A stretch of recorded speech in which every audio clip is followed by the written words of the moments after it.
विधानसभा निवडणुकीचा रणसंग्राम सुरू असल्याने सर्व जनतेला नागरिकांना माहिती आहे। यामध्ये वरिष्ठ नेत्यांनी व स्थानिक नेत्यांचे आरोप प्रत्यारोप एकमेकांवर सुरू असल्याचे दिसून येत आहे। अशातच नुकतेच दर्यापूर तालुक्यातील सर्वात मोठे गाव समजले जाणारे येवदा गावात युवा स्वाभिमान पार्टीचे उमेदवार रमेश बुंदिले यांच्या प्रचारासाठी नवनीत राणा यांनी गांधी चौक येवदा येथे जाहीर सभा घेण्यात आली होती। यामध्ये नवनीत राणा यांनी महायुतीचे उमेदवार कॅप्टन अभिजित अडसूळ यांच्यावर टीका केली। 900 कोटींचा घोटाळा व 1.5 फूट यानंतर मुंबईचा पार्सल आपण वापस केलं पाहिजे असा आरोप नवनीत राणा यांनी सभेत नागरिकांना सांगितले। यानंतर महाविकास आघाडीचे उमेदवार गजानन लवटे यांच्यावर सुद्धा त्यांनी आरोप केला। मुंबईचा पार्सल व दारू विकणारा आपल्याला चालणार नाही असे नागरिकांना सांगितले। युवा स्वाभिमान पक्षाच्या सभेत जिल्हा कार्यकारिणी भाजपचे पदाधिकारी व स्थानिक पदाधिकारी हे मंचावर उपस्थित होते। यामुळे दर्यापूर अंजनगाव मतदारसंघातले नागरिक संदर्भात पडले।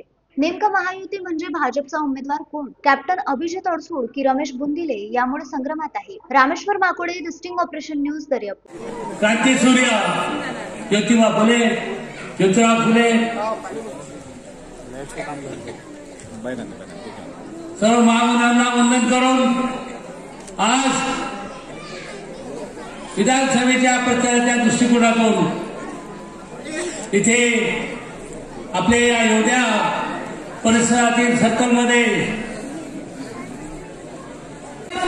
महिलांचे घरापर्यंत त्यांच्या खात्यामध्ये पैसे चालले आहेत, तेव्हा तुम्ही चोऱ्या करत होत्या।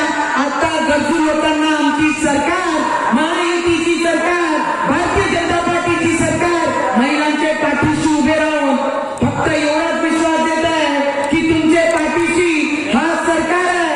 फक्त तुमच्या मतांचा वापर करणारी सरकार नाही, तुमच्या पाठीशी उभे राहून तुम्हाला मदत करणारी सरकार आहे। आणि हे काँग्रेसचे लोक म्हणतात आहे ना। द स्टिंग ऑपरेशन न्यूज, सत्याचे दुसरे नाव, अन्यायावर लेखणीचा घाव।